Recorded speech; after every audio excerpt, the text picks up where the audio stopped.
Hi, welcome back to God Literally. I'm your host, Susana Skies. In today's episode of Isaac's Journey of Faith, we're diving into Genesis 26. Isaac crosses paths with Abimelech, the same king who once made a covenant with Abraham, Isaac's father. Now that Abraham is gone, will Abimelech honor that covenant? And how will Isaac handle the conflicts over the land and water promised to him by God? Let's find out.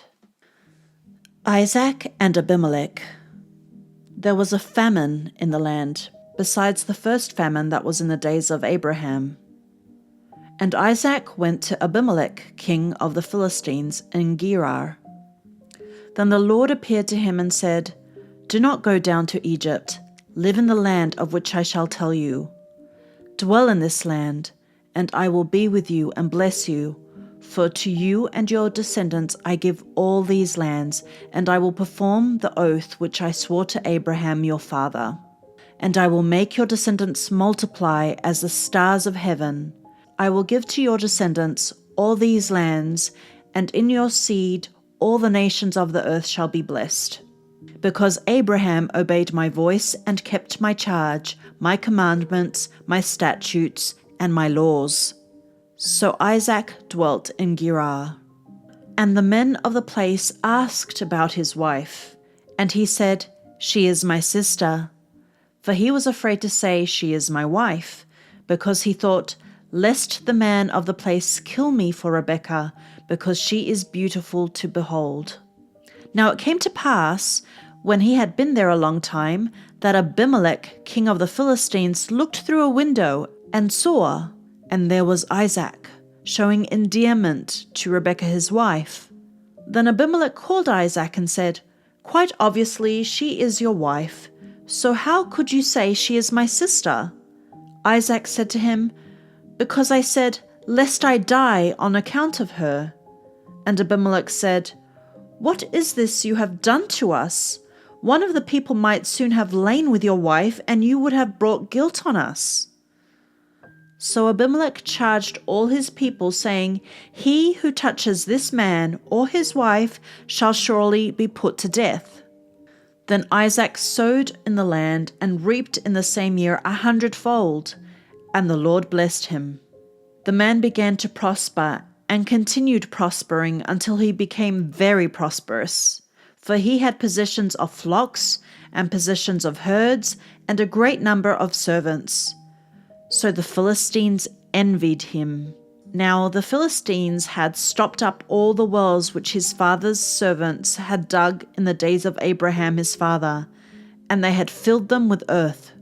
And Abimelech said to Isaac, "Go away from us, for you are much mightier than we."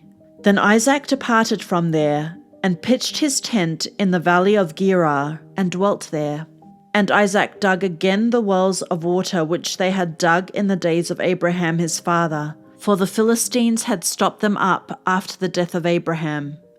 He called them by the names which his father had called them. Also Isaac's servants dug in the valley, and found a well of running water there. But the herdsmen of Gerar quarrelled with Isaac's herdsmen, saying, "The water is ours." So he called the name of the well Esek, because they quarrelled with him.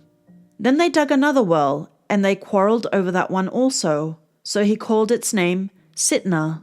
And he moved from there and dug another well, and they did not quarrel over it. So he called its name Rehoboth, because he said, "For now the Lord has made room for us, and we shall be fruitful in the land." Then he went up from there to Beersheba, and the Lord appeared to him the same night and said, "I am the God of your father Abraham. Do not fear, for I am with you.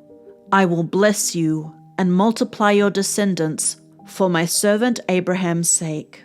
So he built an altar there and called on the name of the Lord, and he pitched his tent there, and there Isaac's servants dug a well. Then Abimelech came to him from Gerar with Ahuzat, one of his friends, and Phicol, the commander of his army. And Isaac said to them, "Why have you come to me, since you hate me and have sent me away from you?" But they said, "We have certainly seen that the Lord is with you." So we said, "Let there now be an oath between us, between you and us, and let us make a covenant with you, that you will do us no harm, since we have not touched you, and since we have done nothing to you but good, and have sent you away in peace. You are now the blessed of the Lord."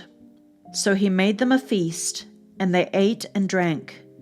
Then they arose early in the morning and swore an oath with one another. And Isaac sent them away, and they departed from him in peace. It came to pass that same day that Isaac's servants came and told him about the well which they had dug, and said to him, "We have found water." So he called it Sheba. Therefore the name of the city is Beersheba to this day. When Esau was 40 years old, he took as wives Judith, the daughter of Beeri the Hittite, and Basemath, the daughter of Elon the Hittite. And they were a grief of mind to Isaac and Rebekah. I have a question for you. How does Isaac's patience in this chapter inspire you to handle conflict in your own life? Please let me know in the comment section below. If you enjoyed this episode, please like, share, and subscribe for more Bible readings and discussions. Next time, we'll explore Genesis 27, where Jacob's cunning changes everything. You can't miss it. Thank you so much for listening. Sending lots of love your way.